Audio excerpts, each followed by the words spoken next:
వీక్షకులందరికీ దసరా శుభాకాంక్షలు.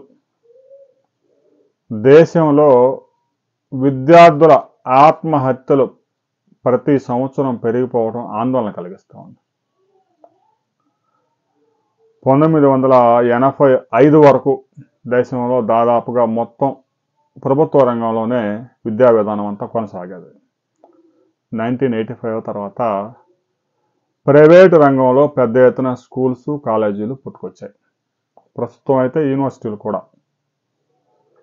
ప్రైవేట్ రంగం ఎప్పుడైతే విద్యారంగంలో అడుగుపెట్టిందో అప్పటి నుంచే విద్యార్థుల మీద ప్రెషర్ ఎక్కువైంది.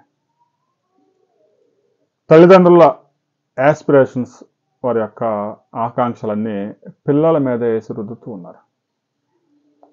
పిల్లల ఐక్యూ ఎంత ఉందనేది టెస్ట్ చేయకుండా మా అమ్మాయి డాక్టర్ కావాలని, మా పిల్లోడు ఐఐటిలో సీట్ సంపాదించాలని లక్ష్యంతో 5వ తరగతి నుంచే ఐఐటికి, 8వ తరగతి నుంచే నీట్కి కోచింగ్ అంటూ ఎవరైతే స్కూల్స్ ప్రచారాలు చేస్తూ ఉన్నాయో ఆ స్కూల్లో సంవత్సరానికి 1,20,000 ఫీజులు కట్టి వితౌట్ హాస్టల్, విత్ హాస్టల్ అయితే సంవత్సరానికి 2 లక్షల ఫీజులు కట్టి ఆ స్కూల్స్లో వేస్తూ ఉన్నారు. ఆ స్కూల్స్లో తెల్లవారుజామున 3:30కి పిల్లల్ని లేపి ఇక రుబ్బడం మొదలు పెడితే, బట్టి పట్టడం మొదలు పెడితే 9 గంటల వరకు స్టడీ అవర్స్, మరలా 9 గంటలు కాగానే కొంచెం ఒక అరగంట బ్రేక్ ఇచ్చి మరలా స్కూలు. ఆ విధంగా సాయంత్రం 5 గంటల దాకా స్కూలు, 5 గంటలు అయిపోగానే మరలా రుబ్బింగ్ వ్యవహారం మొదలవుతూ ఉంది. మరలా రాత్రి 10 గంటల దాకా పిల్లలకి పుస్తకాలు తప్ప మరో వ్యాపకం లేకుండా చేస్తూ ఉన్నారు. ఐక్యూ తక్కువగా ఉన్నవారు నీట్లో కానీ ఐఐటిలో కానీ ఎంత చదివినా కూడా సీటు సంపాదించే అవకాశం లేదు. ముందు ఐక్యూ టెస్ట్ చేసుకుంటే మంచిది. ఐక్యూ చాలా వేరియేషన్స్ ఉంటాయి విద్యార్థుల మధ్య. ఉదాహరణకి ఒక క్లాస్ రూమ్లో 50 మంది ఉంటే ఆ 50 మందికి అన్ని క్లాసులు సబ్జెక్టులు చెప్పే టీచర్స్ కామన్గా ఉంటారు. కానీ ఒక విద్యార్థికి 600కి 600 మార్కులు సంపాదిస్తాడు.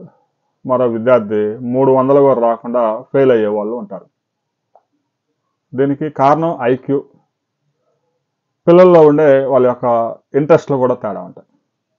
కొంతమందికి చదువు ఇంట్రెస్ట్ ఉంటుంది, కొంతమందికి మెకానిక్గా వెళ్ళాలని ఉంటుంది, కొంతమంది ఇంకొకరు పైలట్ కావాలనుకుంటాడు, ఇంకొకరు సాఫ్ట్వేర్ ఇంజనీర్ అనుకుంటాడు, ఇంకొకరు గవర్నమెంట్ జాబ్ సంపాదించాలనుకుంటాడు. రకరకాల వేరియేషన్స్ ఉంటాయి.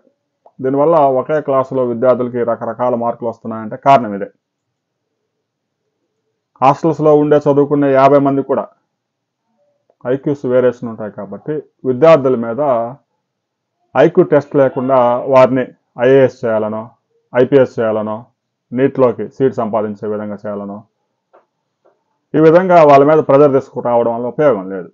అందువల్ల దీనికి సంబంధించిన ఐక్యూ టెస్ట్ కూడా స్కూల్స్ కానీ కాలేజీలు కానీ నిర్వహించి ఆ ఐక్యూ లెవెల్స్ ఉన్న వారిని మాత్రమే తీసుకొని దానికి సంబంధించిన ఎంట్రన్స్ టెస్టులు రాపిస్తే పిల్లల మీద ప్రెజర్ తగ్గుతుంది.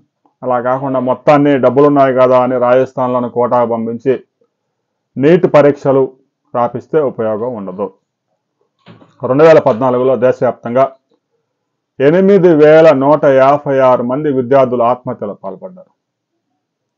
ప్రపంచంలో మరే దేశంలో కూడా ఒక ఏడాదిలో ఎంతమంది విద్యార్థులు ఆత్మహత్యలు చేసుకున్న దాఖలాలు లేవు. 2015లో 8,300 మంది, 2024-25 వచ్చేసరికి 15,000 మంది విద్యార్థులు ప్రతి సంవత్సరం ఆత్మహత్యలకు పాల్పడుతూ ఉన్నారు. విద్యార్థుల మీద ఒత్తిడి పెరగడమే దీనికి ప్రధాన కారణం. ఒత్తిడి తగ్గించండి. ఒకవైపు తల్లిదండ్రుల నుంచి ఒత్తిడి, మరొక వైపు ఉపాధ్యాయుల నుంచి ఒత్తిడి పెరిగిపోయి పరీక్షలు, ర్యాంకుల గోలలో విద్యార్థులు ప్రాణాలను బలి తీసుకుంటూ ఉన్నారు. అలా బలవంతంగా సాధించిన ర్యాంకుతో మెడికల్ సీట్ సంపాదించిన వారు మొదటి ఏడాది, 2వ ఏడాది ఎంబీబీఎస్ చదువుతూ కూడా ఆత్మహత్యలో పాల్పడుతున్నారు. ఇటీవల కాలంలోనే ఈ నెలలోనే విశాఖపట్నంలో కూడా ఒక ఎంబీబీఎస్ విద్యార్థి ఆత్మహత్యకు పాల్పడ్డారు. అందువల్ల విద్యార్థుల మీద ప్రెజర్ తగ్గించండి. ఐక్యూ లెవెల్స్ టెస్ట్ చేసి ఆయా పరీక్షల ఎంట్రన్స్లకి ఆ ఐక్యూ సరిపోతుందో లేదో చూసి అందులో ట్రైనింగ్ ఇవ్వాలి. అంతేగాని ప్రతి వ్యక్తిని డాక్టర్ని చేయాలనో ఐఐటీలో సీటు సాధించే విధంగా విద్యార్థులను తీర్చిదిద్దాలని ఆకాంక్ష ఉన్న ఐక్యూ లెవెల్స్ తక్కువగా ఉంటే అది సాధ్యం కాదు. ఈ వీడియో మీద ప్రతి ఒక్కరూ మీ అభిప్రాయాలను కామెంట్ చేయండి.